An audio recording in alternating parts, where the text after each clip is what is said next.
Stephen Hawking کے مطابق black hole کی اصطلاح ابھی نوخیز ہے۔ اسے 1969 میں ایک امریکی سائنسدان جان ویلر نے ایک ایسے تصور کی جدولی صراحت کے لیے وضع کیا جو کم از کم 200 سال پرانا ہے۔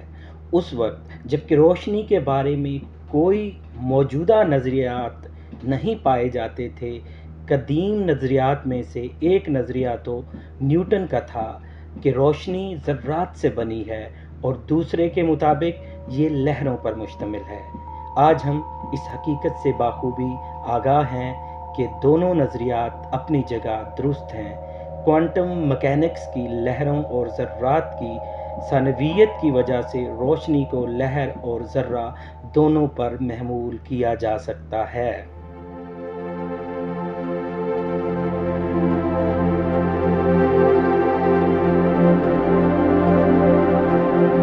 السلام علیکم دوستو، تخلیق کائنات سیریز کی نئی ویڈیو میں خوش آمدید۔ آج کی ہماری ویڈیو کا عنوان ہے اینڈ آف ڈے، یعنی انعقاد قیامت۔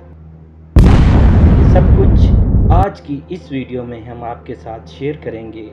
ویڈیو میں آگے بڑھنے سے پہلے ہمارے چینل کو سبسکرائب ضرور کر دیں تاکہ ہماری ہر نئی آنے والی ویڈیو آپ تک بر وقت پہنچ سکے۔ تو آئیے اپنی ویڈیو کا آغاز کرتے ہیں۔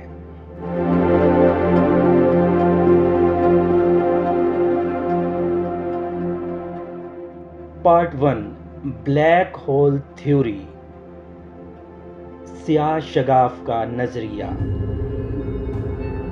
Black holes are among the most fascinating objects in our universe. اس حصہ میں ہم دیکھیں گے بلیک ہول کیا ہوتے ہیں،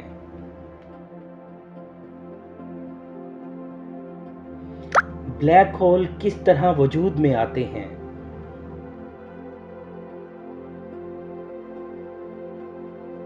بلیک ہول سے لائٹ بھی فرار نہیں ہو سکتی،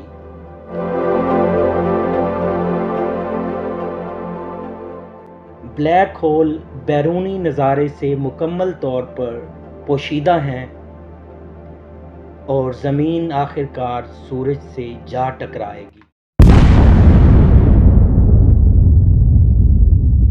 موجودہ بلیک ہولز کی تعداد اور جسامت۔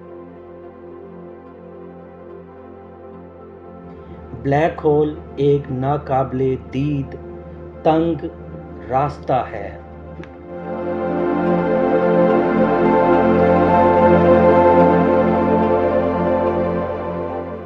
تو سب سے پہلے ہم شروع کرتے ہیں بلیک ہول کی ڈیفینیشنز۔ بلیک ہول کیا ہوتے ہیں؟ What are black holes? جب سورج سے 20 گنا بڑا کوئی ستارہ 3.5 ارب سینٹی گریڈ کے حامل سپر نووا کی صورت میں پھٹتا ہے تو وہ عموماً اپنے پیچھے ایک اتنا بڑا قالب چھوڑ جاتا ہے کہ جو ایک نیوٹرون ستارے کا آخری مرحلہ نہیں ہوتا۔ ممکن ہے کہ اس کی کشش اس قدر زیادہ ہو کہ وہ ناقابل تصور حد تک ہر شے کو اپنے اندر گراتا چلا جائے۔ جوں جوں اس کی ڈینسٹی بڑھتی چلی جاتی ہے، توں اس کی گریویٹیشنل فورس میں اضافہ ہوتا چلا جاتا ہے،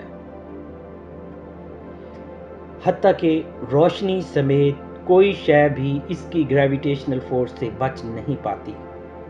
اس کو بلیک ہول کہتے ہیں۔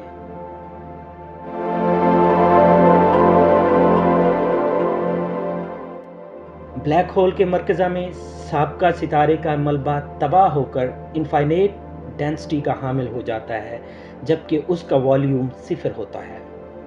اس نقطہ کو سنگولیرٹی کہتے ہیں۔ ناظرین، فلکی طبیعیات کے جدید نظریات کی روح سے اتنے کثیر ستارے کے قالب کو اپنی ہی کشش کے تحت ہونے والی غیر متناہی اندرونی تباہی سے روکنا کسی صورت ممکن نہیں ہوتا۔ ایک محتاط اندازے کے مطابق ہماری گیلیکسی میں 1 کروڑ کے لگ بھگ بلیک ہولز پائے جانے کا امکان ہے۔ جو عظیم الجثہ ستاروں کے سپر نووا دھماکوں سے معرض وجود میں آئے۔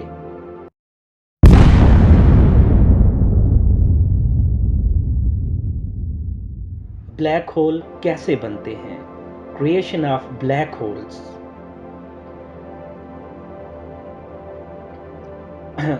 ناظرین، بلیک ہول کے بننے کے عمل کو سمجھنے کے لیے پہلے ہمیں کسی بھی ستارے کی آغاز سے لے کر انجام تک لائف سائیکل کو سمجھنا ہوگا۔ ستارہ انیشیلی طور پر ایسی گیس جو زیادہ تر ہائیڈروجن پر مشتمل ہوتی ہے کہ ایک بہت بڑی مقدار کے گریویٹیشنل فورس کے باعث سکڑنے سے پیدا ہوتا ہے۔ تاہم اس صورت میں اس گیس کے ایٹم آزادانہ اور تیز ترین رفتار کے ساتھ باہم ٹکراتے ہوئے گیس کو گرم کرنا شروع کر دیتے ہیں۔ آخرکار گیس اتنی گرم ہو جاتی ہے کہ ہائیڈروجن کے ایٹم جب آپس میں ٹکراتے ہیں تو وہ زیادہ تر اکٹھے اچھل کود بند نہیں کرتے بلکہ آپس میں ضم ہو کر ہیلیم تشکیل دیتے ہیں۔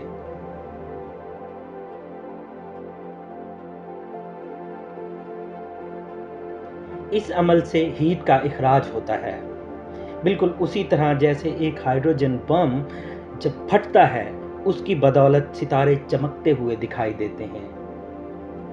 یہ ایکسٹرا ہیٹ گیس کا دباؤ اس قدر بڑھا دیتی ہے جو کشش ثقل میں توازن برقرار رکھنے کے لیے کافی ہوتا ہے، اور یوں گیس مزید سکویز کرنا بند کر دیتی ہے۔ یہ کسی حد تک بلون کی مثل ہے جس کے اندر کی ہوا میں توازن ہوتا ہے۔ ہوا بلون کو مزید پھیلانا چاہتی ہے مگر بلون کی ربڑ کا تناؤ اسے چھوٹا کر دینا چاہتا ہے۔ یوں ہوا اور غبارے کی ربڑ کے مابین پائے جانے والے توازن کے سبب بلون ایک خاص متوازن حد تک پھلا رہتا ہے۔ سٹارز بھی اسی طرح نیوکلیائی ری ایکشن سے پیدا ہونے والی ہیٹ اور گریویٹیشنل فورس کے درمیان توازن کی وجہ سے عرصہ دراز تک سلامت رہتے ہیں۔ بالآخر سٹارز اپنی ہائیڈروجن اور نیوکلیائی ایندھن ختم کر دیتا ہے۔ ظاہر سی بات ہے کہ جتنے زیادہ ایندھن کے ساتھ کوئی ستارہ اپنی زندگی کی دوڑ کا آغاز کرے گا اتنی ہی جلدی وہ ختم ہو جائے گا۔ اس کی وجہ یہ ہے کہ کوئی سٹار جتنا بڑا ہوگا اسے اپنی گریویٹیشنل فورس کے ساتھ توازن برقرار رکھنے کے لیے اتنا ہی زیادہ گرم رہنا پڑے گا، اور جتنا زیادہ وہ گرم رہے گا اسی تیزی سے وہ اپنا ایندھن خرچ کرے گا۔ ہمارے سورج میں اتنے ایندھن کی موجودگی کا امکان ہے کہ وہ 5 بلین سال مزید گزار سکے، لیکن اس سے بڑے ستارے اپنا ایندھن صرف 50 کروڑ سال میں ختم کر سکتے ہیں، جو اس کائنات کی عمر کی نسبت بہت کم مدت ہے۔ جب کسی سٹار کا ایندھن کم ہو جاتا ہے تو وہ ٹھنڈا ہونے اور سکڑنے لگتا ہے، پھر اس کے بعد کیا ہوگا؟ اس بات کا پتہ سب سے پہلے 1920 کے عشرے کے اواخر میں چلایا گیا۔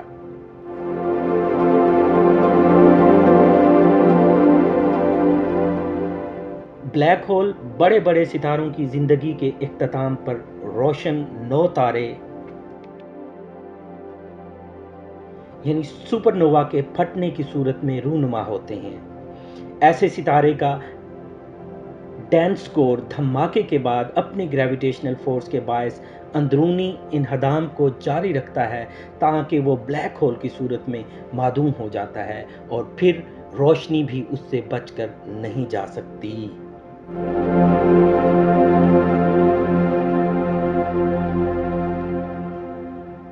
کچھ ماہرین فلکیات کا خیال ہے کہ بلیک ہول عظیم منہ بند سوراخ کی طرح عمل پذیر ہیں جن کے ذریعے مادہ ہماری کائنات سے کسی اور جگہ جا نکلتا ہے۔ ایک لحاظ سے بلیک ہول کواسز کی طرح پر اسرار ہے۔ وہ فزکس کے قوانین پر عمل درآمد کرتے دکھائی نہیں دیتے کیونکہ وہ پیدائشی طور پر ناقابل دید ہونے کی بہترین مثال ہیں۔ جب ہمارے سورج سے 10 گنا بڑا کوئی ستارہ اپنی تمام تر توانائی خرچ کر بیٹھتا ہے تو اس کی بیرونی لیئر مرکز کی طرف منہدم ہونا شروع کر دیتی ہے۔ تب ستارہ سپر نووا کے دھماکے کے ساتھ بیرونی لیئر کو دور پھینکتے ہوئے پھٹتا ہے۔ اس دھماکے کے بعد ستارے کا ڈینس کور باقی بچ رہتا ہے۔ ممکن ہے کہ وہ کسی نیوٹرون ستارے کی طرح شدید دباؤ زدہ ہو۔ تیزی سے گھومتے ہوئے ستاروں کو دمکتے ہوئے شعاع افشاں ذرائع یعنی پلسر کی صورت میں پایا گیا ہے۔ اگر ستارے کے باقی ماندہ مرکز کور کی اہمیت بہت زیادہ ہو تو وہ اپنی گریویٹیشنل کے بل بوتے پر سکڑتے ہوئے بلیک ہول کی صورت اختیار کر لیتا ہے۔ اس سوراخ میں مادہ گر تو سکتا ہے مگر کوئی بھی شے اس سے فرار اختیار نہیں کر سکتی۔